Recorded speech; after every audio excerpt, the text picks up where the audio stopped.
प्रथम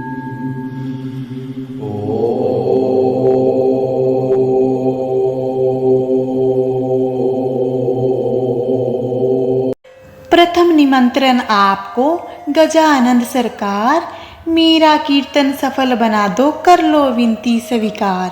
प्रथम निमंत्रण आपको गजानंद सरकार, सब देवों में सबसे पहले होती तेरी ही पूजा। तीनों लोकों में नहीं देखा देव, नहीं तुम सा दूजा। बेगा बेगा आ जाओ ओ मूषक के असवार।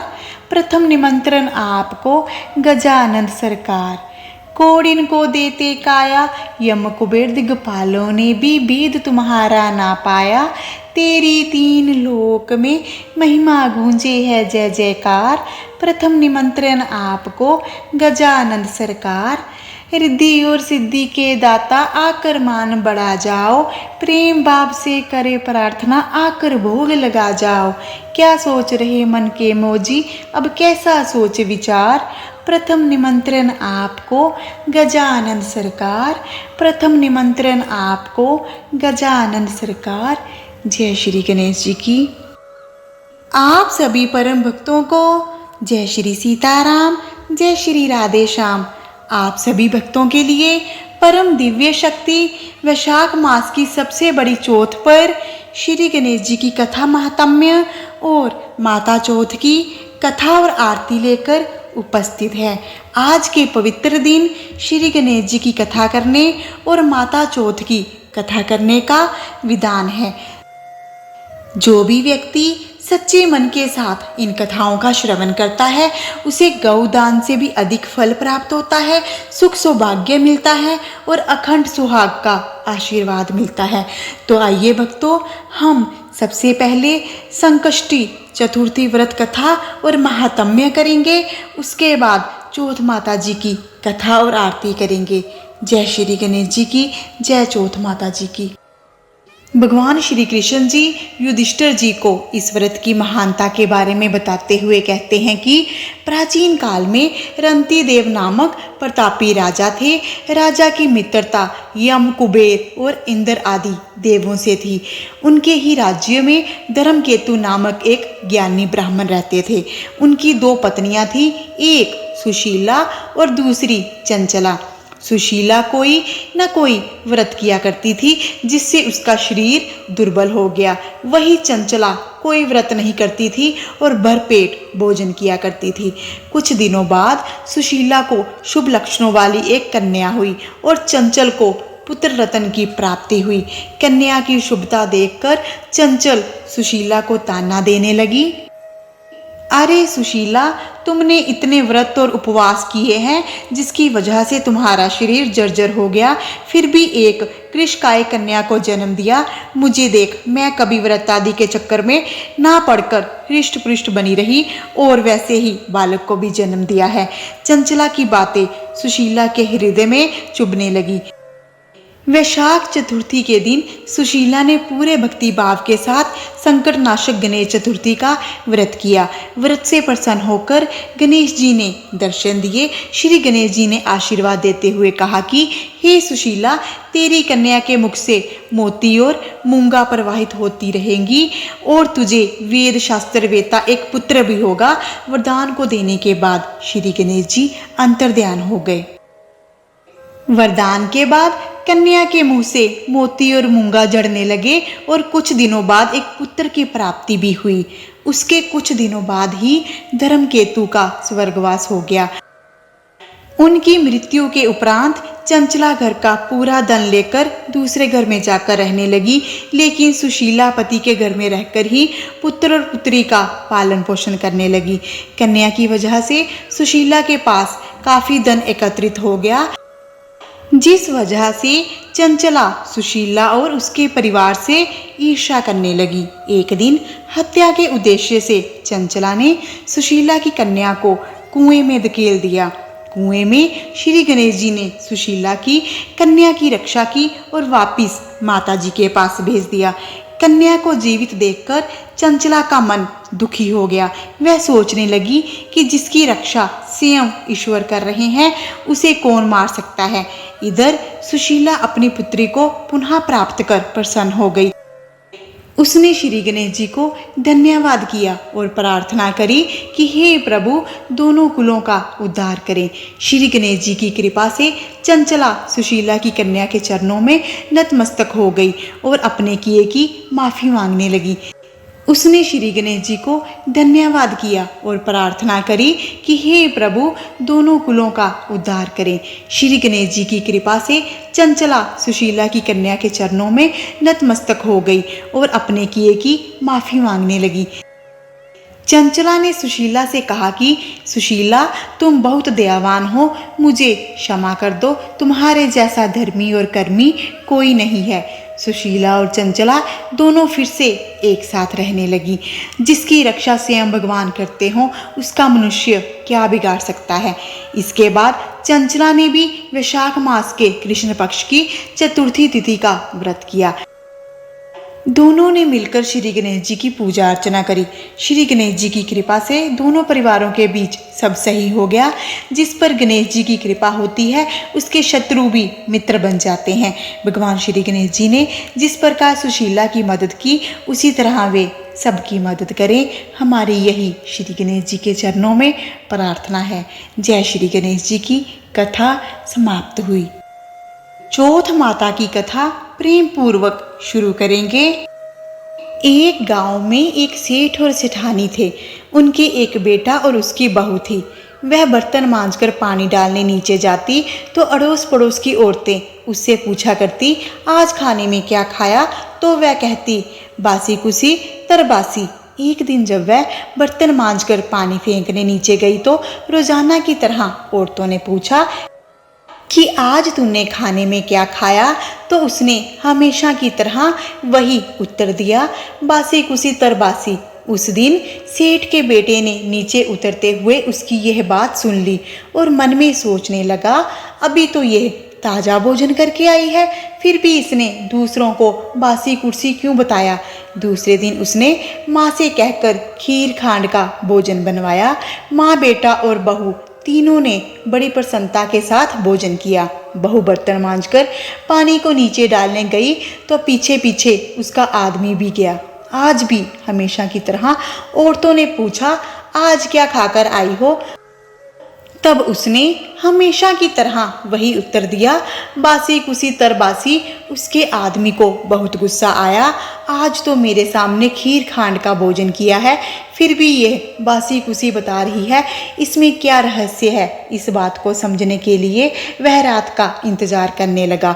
जब रात हुई और यह कमरे में आई तो उसके आदमी ने पूछा कि आज तूने खीर का भोजन किया, फिर भी पड़ोसी औरतों को बासी कुसी क्यों बताया?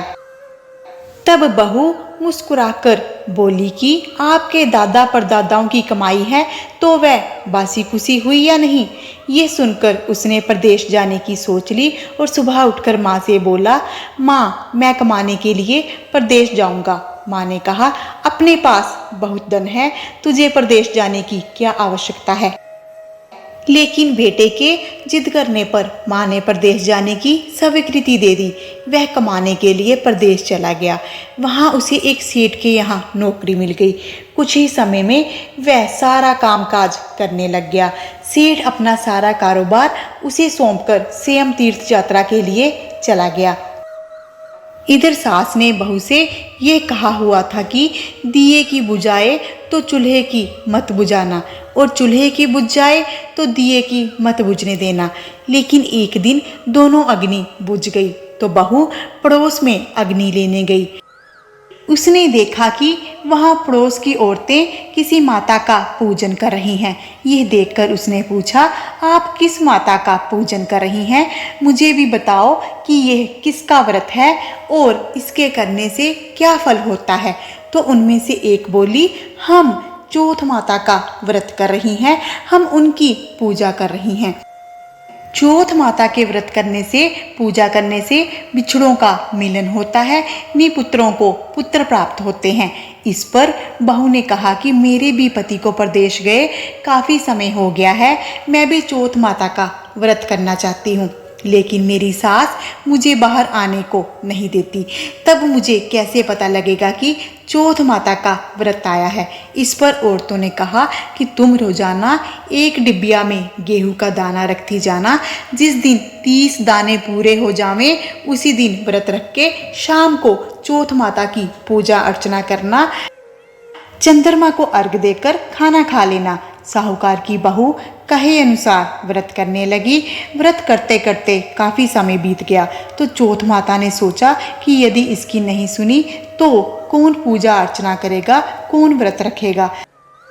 तब चौथ माता ने साहूकार के बेटे को सपने में जाकर कहा कि सरकार का बेटा सो रहा है या जाग रहा है।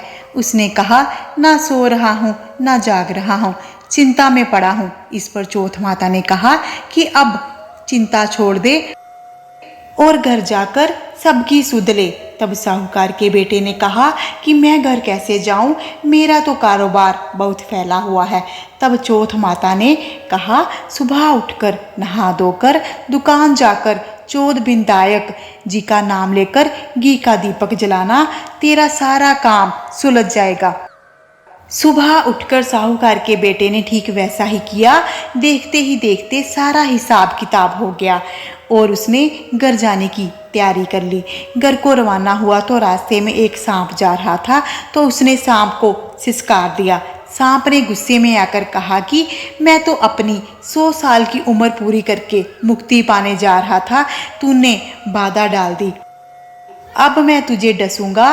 तब साहूकार के बेटे ने कहा कि मैं 12 साल बाद अपनी माँ और पत्नी से मिलने जा रहा हूँ, उनसे मिलने के बाद मुझे डस लेना। सांप बोला, तू घर जाकर पलंग पर सो जाएगा। तब उसने कहा कि मैं अपनी औरत की चोटी नीचे लटका दूंगा, उस पर चढ़कर तुम आ जाना। घर पहुंचा तो वह उदास था, बेटा कुछ बोला नहीं, लेकिन उसकी औरत बड़ी होशियार थी।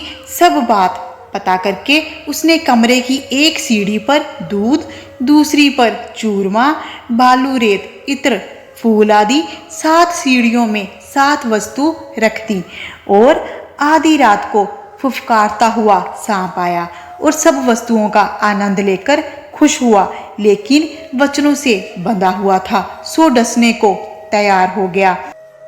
चौथ बिंदायक जी ने सोचा कि यदि हम इनकी रक्षा नहीं करेंगे तो कलयुग में कौन पूजा पाठ करेगा।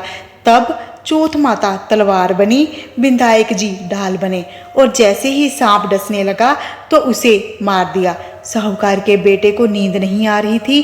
सांप के मरते ही उसने अपनी पत्नी को उठाया और चौपड़ पासे खेलने लगा। सुबह देर तक बेटा बहू उठे नहीं तो माँ ने कहा, बेटा तो थका हुआ है परंतु बहू क्यों नहीं उठी। उसने जाकर देखा तो वहाँ खून ही खून था। उसने कहा, मेरे बेटे बहू को किसी ने मार दिया।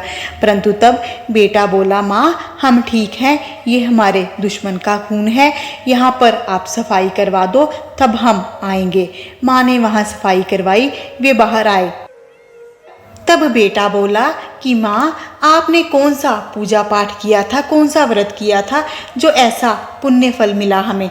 तब माँ ने बोला कि मैंने तो कुछ नहीं किया। तब बहू बोली कि मैंने चौथ माता का व्रत किया था। तब सास बोली कि तूने व्रत कब किया, तू तो भोजन किया करती थी। तब बहू बोली कि मैं व्रत वाले दिन एक पहर का खाना पानी वाली को दे देती, दूसरे पहर का खाना गाय के बछड़े को खिलाती, तीसरा जमीन में गाड़ देती और चौथा चंद्रदेव को अर्घ देकर सेम खा लेती। मैंने बनिए की दुकान से घी गुड़ मंगवाया, उसका भी आप हिसाब कर लेना। तब सास ने पानी वाली से पूछा कि तूने मेरी बहू से खाना लिया। तब वह बोली कि हाँ, महीने में एक दिन वो मुझे खाना देती थी। तब सास ने बछड़े से पूछा तो उसके मुंह से फेफ के फूल गिरे। तब सास ने जमीन खोद कर देखी तो उसमें से रोटी के सोने के चक्कर निकले। तब बनिए से पूछा तो उसने कहा, महीने में एक बार मुझसे घी गुड़ मंगवाती थी। तब बहू ने सास से कहा कि माँ मुझे अब वैशाख की चौथ का उद्यापन करना है। सास बहू ने चौथ माता का व्रत किया। वह उद्यापन धूमधाम से किया और आराम से जीवन बिताया। हे चौथ माता, जिस प्रकार आपने प्रसन्न होकर उन पर कृपा की, उसी प्रकार हम पर भी कृपा करें, हमारी सारी मनोकामनाएं पूरी करें और हमें अमर सुहाग देना। जय चौथ माता की। अब हम चौथ माता की आरती करेंगे। जय चौथ माता की। ओम जय श्री चौथ माता, बोलो जय श्री चौथ माता। सच्चे मन से सुमिरे सब दुख दूर बेया। ओम जय श्री चौथ माता। ऊंचे पर्वत मंदिर शोभाती बारी, देखत रूप मनोहर असुरन बेकारी। ओम जय श्री चौथ माता। महासिंहार सुहावन ऊपर शतर फिरे, सिंह की सवारी सोहे कर में खड़ग धरे। ओम जय श्री चौथ माता। बाजत नौबत द्वारे अरु मृदंग डैरू, 64 जोगन नाचत नृत्य करत भैरू। ओम जय श्री चौथ माता। बड़े बड़े बलशाली तेरा ध्यान धरे, ऋषि मुनि नर देवा चरणों में आन पड़े। ओम जय श्री चौथ माता। चौथ माता की आरती जो कोई सुहागन गावे, बढ़त सुहागन की लाली सुख संपत्ति पावे। ओम जय श्री चौथ माता, बोलो जय श्री चौथ माता। आरती संपूर्ण हुई। हे विघ्नहर्ता, हे चौथ माता, अपना आशीर्वाद हम सब पर बनाए रखें, यही हमारी प्रार्थना है। आप सदैव हम पर प्रसन्न रहें। जय श्री गणेश जी की, जय चौथ माता जी की। यदि आप चैनल पर नए हैं तो कृपा करके हमारे चैनल परम दिव्य शक्ति को सब्सक्राइब कर लीजिए, और यदि आपको वीडियो अच्छी लगी हो तो इसे लाइक करें और अधिक से अधिक शेयर करें। इससे आपको पुण्य मिलेगा और हमें प्रेरणा। मिलते हैं अगली वीडियो में। अपना ध्यान रखें, खुश रहें, सुखी रहें। जय श्री गणेश जी की, जय चौथ माता जी की।